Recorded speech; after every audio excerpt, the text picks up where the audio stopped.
When I play games, I always tend to have one eye on the minimap just to see what's going on, what ships are where, and what the team are doing, to try and put myself in the best position to do what I can in the ship that I'm in.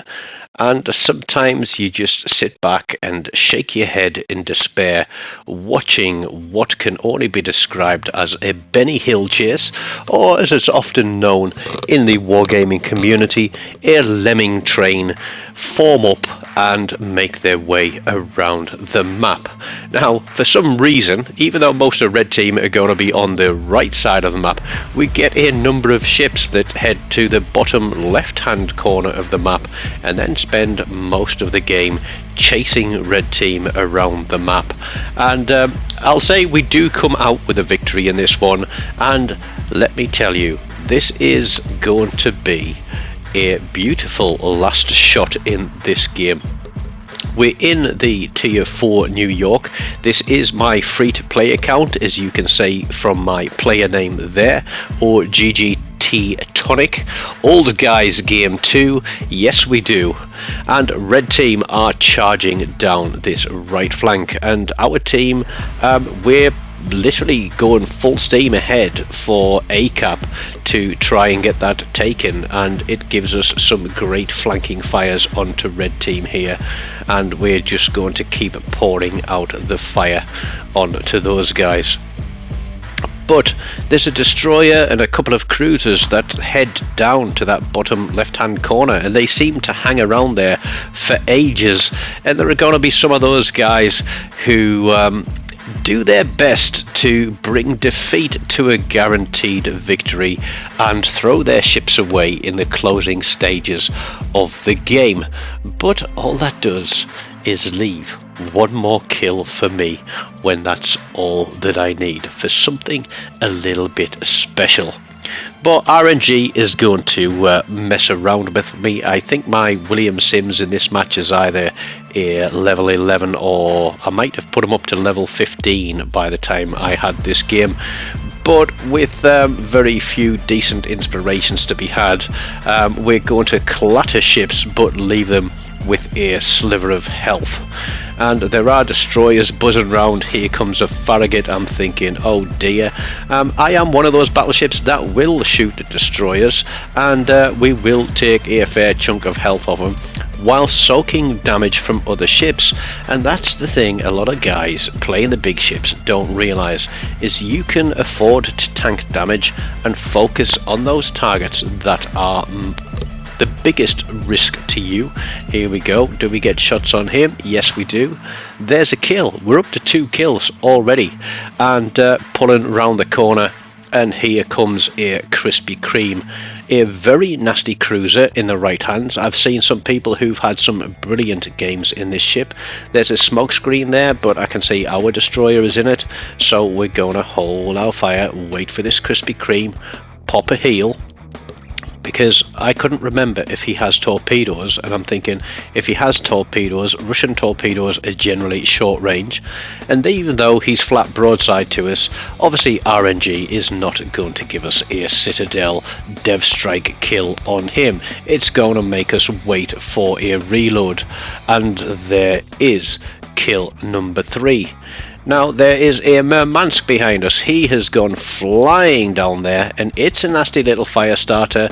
He's got the fires on us, so we're going to pull forward and we're going to use this island and pop a full send out at him and just let him know that yes, we are looking at you, we know you were there, because half your hit points have just disappeared. And even though we have just damage controlled, he gets another fire. That is a bit of a buggerance, because we've just damage controlled a double.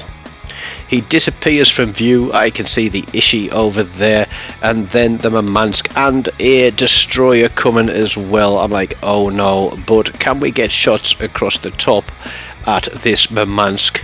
Let's have a go. We kill some seagulls, but drop a Citadel on him, switch to high explosive straight away, because I'm expecting this Jaguar to be coming storming in behind me, and I'm thinking I'm either going to get a cracking on this guy or I'm going to die to this guy, one of the two. But as we back up, we aren't spotted, and I'm thinking, well, where on earth has he got to? We've still got a destroyer and a cruiser there in the bottom left-hand corner of the map, where there's absolutely nothing to be playing for. But the guys who went the rest of the way round are there at the top of the map, taking red team's home cap, and red team obviously pushed through, and they took our home cap as well.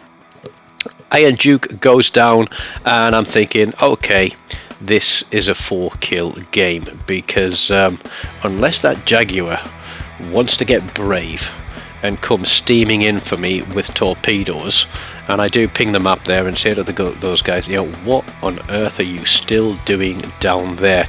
But here we go, we've got a low health destroyer, and there is also going to be a cruiser running after that guy, and this is the point in the game where we are guaranteed the win.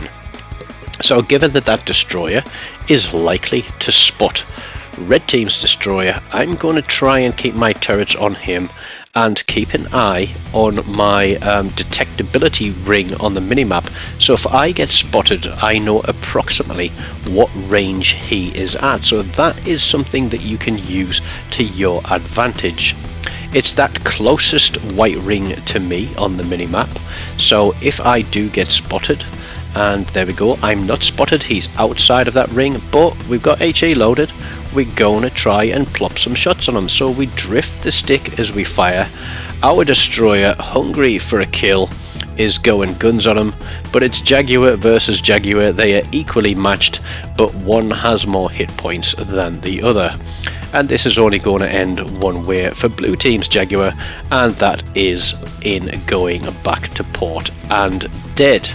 We've got 10 seconds for a reload. He has been firing his guns. I'm thinking, is he going to be spotted for long enough? The cruiser is gunning him down as well. We're going to plop a few more shots out there and see if we can get something on him, because this would be a cracking kill, but he's disappeared. We land an incapacitation and a fire. We know he has recently damage controlled, and we can see that ticking, and I'm thinking, is he going to die here, or is he going to realise there's a very low health ship out here that he could run in and torpedo, because he is on 3 kills at the moment. The cruiser that is running him down has lost sight, but the Jaguar is going to get hungry for kills too. So I'm trying to play it safe. I'm pulling forwards very slowly. I know I'm not in torpedo range unless I get spotted. So again, keeping my eye on where that ring is, keeping an eye on where the cruiser is, and trying to keep my guns in the direction where I expect him to appear. But I don't know if this cruiser is running a captain that has the sort of perceptive perk, or not perceptive, the one that tells him the direction of the closest target for cruiser commanders. I can't remember what they call it now, but look across to him. He has got absolutely nothing left on him. The destroyer cannot resist a shot. He gets kill number 4, but my shots are in the air. He's got himself spotted. Everybody is going to have a pop on this guy, but we get the drop and pick up Kraken number 6 on the free to play account. Just under 76,000 damage. We I think it's a first blood we get there, and the Kraken to go with it. Top of the board, 2000 base XP, so a pretty average game by any means, but you don't expect to be setting records in low tiers like that. But it is another Kraken for the collection, and it's 6 in less than 300 games on the free to play account. So I think a lot of the things that I've learned during my regular account play have certainly helped me to neutralize some threats on the free to play. Don't forget, smash the like button, leave me a comment, let me know what you thought of that one. Subscribe to the channel if you haven't already done so, and as always, until next time, take care of yourselves and goodbye.